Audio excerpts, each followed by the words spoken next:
I'm sitting here doing an outro, right? Once again, I forgot to record, okay? Before, I just did not record an entire video. I had not played with my new steering wheel for more than about 20 minutes, okay? I swear to you. And as you can see by the lines on the road in front of me, clearly I've been playing for a minute because I just didn't record an entire video. Welcome to today's video. I'm gonna be talking and showing the system, the menu for my new steering wheel. I ended up with a Moza R9 wheelbase and the Moza RS V2 steering wheel, V2 wheelbase, so that it can be compatible with any wheel that I choose to buy from them. Without further ado, I'm gonna go ahead and jump into the Moza software that you get when you purchase this steering wheel and wheelbase. Okay, so I do apologize for the wonky resolution. It was either have it stretch to fit or it was have it be slightly off with black bars on the top and bottom. I chose stretch to fit.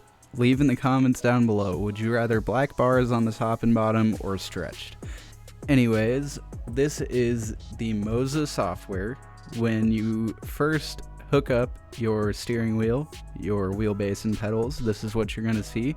As you can see, I got the RS V2 steering wheel with the R9 V2 wheelbase and the CRP pedals. I do want to say one thing though. When you set everything up, when you get it all plugged in, there's a button, a very, very important button on the back of the wheelbase, okay? Now I made this mistake. I was getting ready to take everything that I had just set up apart to send back to Moza because I thought it was broken. Okay, now this button is an on-off button and it's on the back of your Moza wheelbase. Okay, press it to turn it on. I promise you, save yourself the time and press the on button. Anyways, let's take a quick overview of this software here. Under the steering wheel, we can click more. Here you will see a dual clutch paddle mode. You have axis split, and button. What this is going to do is this is going to take these two right here, these two clutch pedals. That's what they are, they're clutch pedals, and you can either combine them to be one clutch pedal. When you press one, it'll press both. See, I'm only pressing the left one right now and it's doing both. You can have split, I'm only pressing the left one and it's only pressing left. Right is right. And then you have button mode. This just turns them into any old button that will do whatever you wish. You also have a different mode for the sticks, which is going to be these little things right here, which the best way I can describe them is they are almost like what you would find on an Xbox or PlayStation controller. They can do angles up, down, left, right, and they also press straight down. You can have them set to button or D-pad mode. I have mine set to button. You have engine RPM indicator switch mode. Turn it on, RPM indicator, or off. That's going to turn your light bar right here on and off. You can have it set to mode 1 or 2, which I believe mode 1 will be one light and then change colors once you hit a certain point, and then mode 2 is going to be different lights in whichever order you choose down here until you get to the top of your RPM rev limiter. Under the pedals, you have these graphs. What these graphs do is change the force input of where your foot is on the pedal to the top, from the bottom to the top. You can also change the curves with the curves that they give you, and then you can make custom curves. I'm gonna go ahead and leave it on what it comes with, which is just a straight line up. That's all just basic settings, okay? I've already calibrated my pedals. I haven't changed anything in here other than changing the dual clutch paddle mode, and I did that earlier when I recorded the original video. Anyways, so these are calibrated, that's set. This is where the fun settings are, okay? So you got basic, advanced, force feedback equalizer, curve, and miscellaneous. I'm gonna be straightforward. I know what like 5 of these do. The rest is all gibberish to me. So we have presets. Okay, that's given. It's going to give you different presets for different game modes, or if you're playing, you're drifting in Assetto and then you decide, oh, I'm going to play some Formula 1 today, you can change it to Formula 1, which you can see changes your force feedback intensity, and then you can change it back to drift. Click the drift mode they give you, and that's going to change your force feedback, your maximum steering angle, so that it will lock your steering angle at 360 for Formula 1 and 540 for GT, just like it would in real life. You can also make your own setting based off these settings and add it to one of these. I have under drift, I have Assetto drift and official. Now Assetto drift I made the first day I pulled it out of the box. Again, I only played for like 20 minutes to make this setting that just allowed me to get around a map. Like, I wasn't even connecting drifts, just get around it. This was my original settings that I had set. I think that's really cool because you can add as many of these as you want. See, so I could just change this a little bit, you know, whatever, and then I click create preset, and then I can add it, name it, and change the file path even. I already have one, so I'm not going to change that. I'm just going to go back to my original preset that I had made, and then we're going to switch over to advanced settings, okay? I did not realize until about 20 minutes ago that I was on only 50% maximum torque limit. Okay, now this is one of the settings that I know what it does. This setting is going to change the maximum allowed force out of the wheelbase. So if you have someone younger or someone that's not very strong playing, you can put it all the way down. I'm strong, I swear. You can put it all the way down to 50%. And if you have someone who's super experienced or someone who's just crazy, you can turn it up to 100. I'm gonna go ahead and leave it at 50 because I'm coming from a Logitech G29, which only had, I believe, 1 to 2 Newton meters of force, depending on how good your wheel that you actually got was. This has 9 Newton meters of force. I'm gonna leave that at 50. The rest of these settings, not quite sure what they do. So friction is the constant force that is going to be against you while you're driving. Speed dependent dampening is going to change the force feedback, essentially the force feedback while you're driving, so the faster you go, the lower it's going to get, like it would in a real car. That's not something you necessarily want, unless I'm reading that backwards. So yeah, it's used to adjust the steering input in game. I'm not sure if that's going to do what it does in real life, where if you go faster it's going to make it lighter, or if it's going to do, like, if the faster you go the tighter it makes it so that it's harder to over understeer. Not quite sure. We'll have to play with that a little bit. I'll get back to you when I make an official review video of this. Okay, over here, again, I only just turned this down a little bit. Didn't really mess with much else over here. This is going to be a graph to change the different effects that you get within the steering wheel. This is really cool. All I did was turn ABS down a little bit so that when you're drifting, you press the brake. You don't want it to like be really harsh and like jump and bounce a lot when you press the brake. And then we got another curve, which I have no clue what this does. Again, I'm just gonna have to play with it at some point, and in the review, I probably know what some of or most of this does. And then miscellaneous, we have base status indicator, soft limit stiffness. Okay, so what this soft limit stiffness is gonna do, as you can see, I turned it up. So what this does is once you turn the wheel to max, that's how hard it presses back against you once you get to max. So I set it to maximum like it would be in a real car. You know, you hit that steering wheel limit, you want to know that you're there. That's going to be a quick overview. You can also, on the right over here, launch your different games. I only have one at the moment, Assetto Corsa. And I wonder if, okay, so yeah, you can play Forza. So I tried playing Forza on the first day, but it didn't work. I believe that's because I was trying to open Forza through the Xbox app, and Moza does not work with Xbox. I could be completely wrong. I'm also on Windows 11, which could have an issue or play into that. I might just have to bite the bullet and buy Forza on Steam. Currently, I'm playing it through a Game Pass. It is what it is. You can launch your different games. I'm not going to launch Assetto Corsa through here because I launched through Content Manager, as you should. Without further ado, that is the overview. You also have, you know, your miscellaneous stuff over here. I don't own any of these. Like, you got the digital dash, the shifter, the e-brake. That's all the different things that you can do with this software. I think it's extremely in-depth, very complicated, something I am going to have to deeply dive into. Without further ado, let me do some drifting for you in Assetto Corsa. So the map we're going to be on today is going to be Lime Rock. Yes, I believe it is Lime Rock. And car pack is going to be DWG. I love this car pack. It is said to be one of the most realistic car packs, which is fitting for a direct drive wheel. Without further ado, let's hop right into it. So first thing that I noticed when I first hopped into a game was that originally with the Logitech pedals, I could not for the life of me drive without skirting my tires or stalling the engine. Okay, and I can drive a manual in real life, and I couldn't figure out why until I got this set of pedals. Now this set of pedals, in the CRP pedals, you have a 3-stage clutch, so you can feel the actual point at which it engages the clutch. You can feel when it's catching, so you know when to give it more RPM. Whereas the Logitech pedals felt more just like a toy, and you couldn't really feel when you needed to engage the clutch.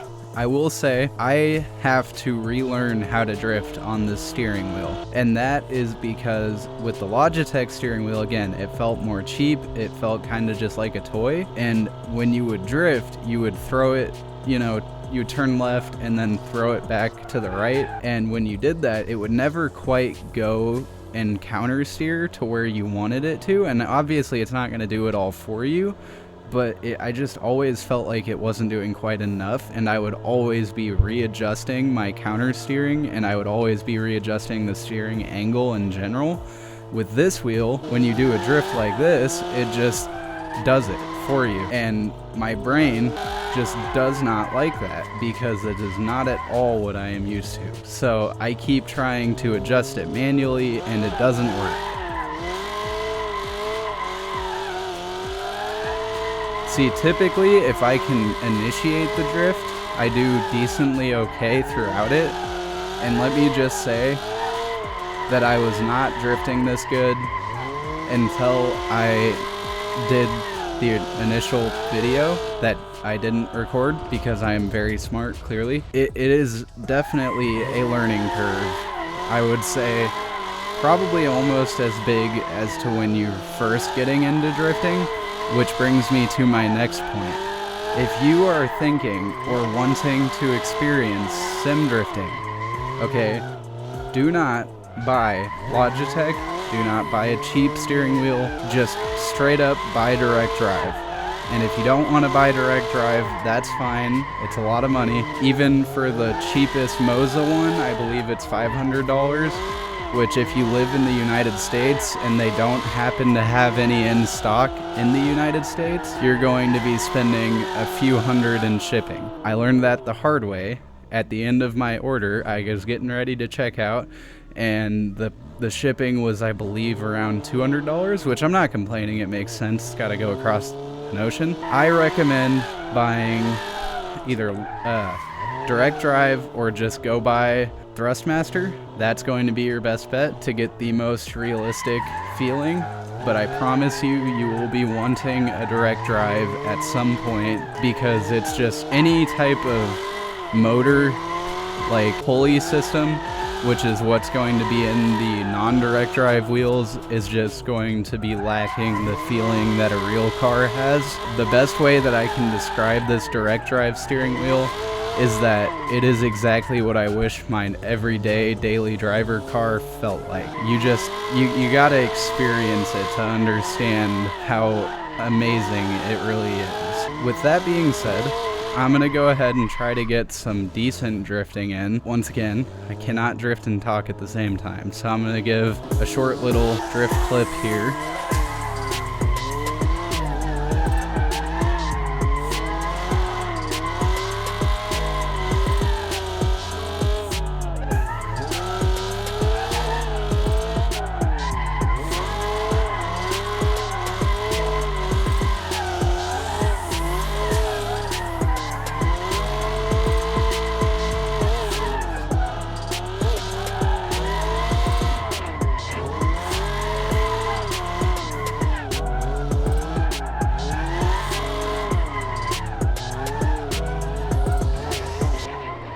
We ended up in the grass. We also didn't really connect anything. What I will say is with the direct drive steering wheel, like, I can feel that bump and it's minuscule. I can feel the road texture underneath me. When I hit the grass, it's like not just like, you know, clanking around like what the Logitech was and just like overcompensating that, hey, the road changed. It's like you can actually feel it switch to a really rough road. It's almost impossible to explain, but you can feel the texture that you're seeing in the game. It's really cool. It's one of those things where you have to experience it. If you do buy a direct drive steering wheel, at least, I mean, this one's 9 Newton meters, but I only had it at 50%, so that's what, like 4.5 Newton meters of force. And I tried to hop into a Formula 1 game, one of the Formula 1 maps. Oh my god, it scared the crap out of me because of how much it was literally throwing me around. I was not prepared, and the steering wheel was driving me, not the other way around. I had to use all of my muscles just to keep it straight. Maybe I'm just weak. It was scary until I realized, and then it was fun. It is fun, don't get me wrong. I have absolutely zero regrets with getting this. The only regret I have is that I did not buy this first.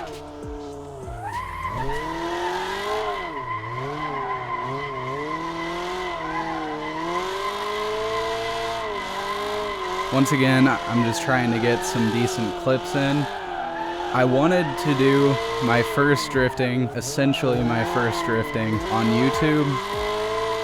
I got some decent practice in before this video because, again, I am the smartest person ever and forgot to click the record button. I didn't think I was going to make that. Either way, it's not like, you know, I played with this for days on end and I haven't been playing with this steering wheel very long. I can feel that, like, I will do better with this steering wheel once I figure out how to play with the steering wheel. It's just a learning curve, you know? Just like the going from Logitech, going from a controller to a Logitech steering wheel was a massive learning curve. This will be another one of those.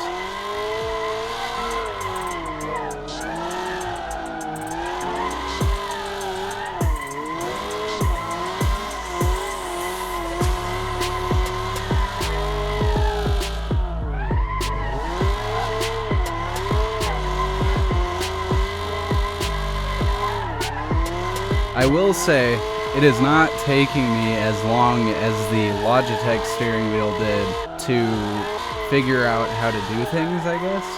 That might just be because I've had so much practice with sim drifting before, but I mean, it's not like I just drift every day in real life either. I've never done it on a normal size steering wheel like this with this much force feedback.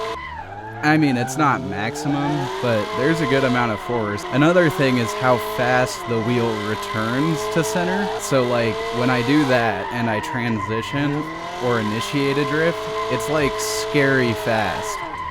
At one point, I let the wheel clip my finger with the clutch pedal. Oh my god, I thought it broke the tip of my finger when that happened. I just let it spin and I didn't think about it and it just clipped it really hard. It was a fun time. Once again, a learning curve. And that time I just happened to learn to keep my hands clear of the clutch and up and down gear pedals on the back of the steering wheel.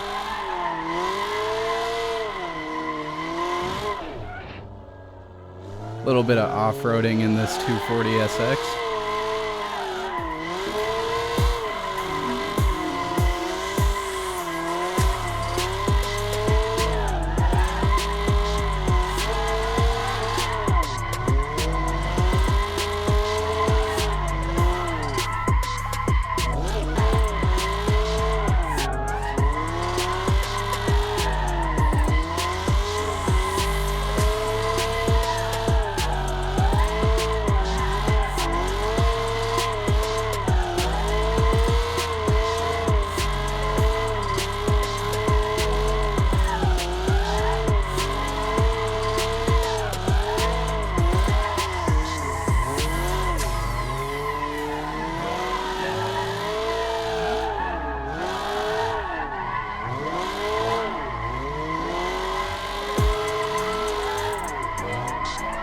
Damn, that last turn, I cannot seem to get this one. It's the transition, I just get messed up somehow.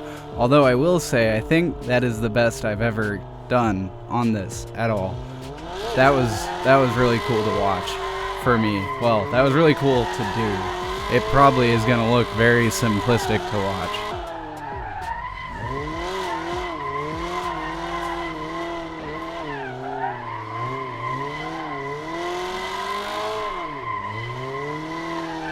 I don't know if I would count that as making that corner.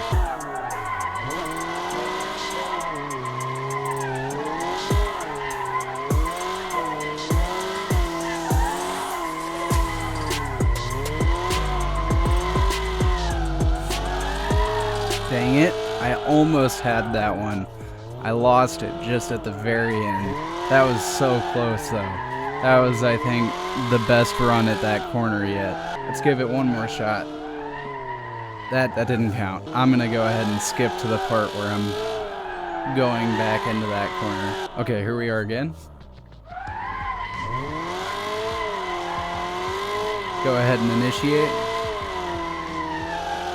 That one felt a lot better. Okay, so I know today's video was just me kind of going over the steering wheel. I wanted to mention, I know I said I wanted to do an unboxing, and I really did, and I went to get everything set up to do the unboxing, and then I realized I have no good lighting, nor do I even have a big enough table to do that unboxing, so I just went ahead and set it up. I do have a wheel cam, I do have a camera for a wheel cam, but again, I'm not sure how or where to set it up yet. It will be in one of these next upcoming videos though. It's probably just going to appear, so that should be interesting. Thank you for coming to watch today's video.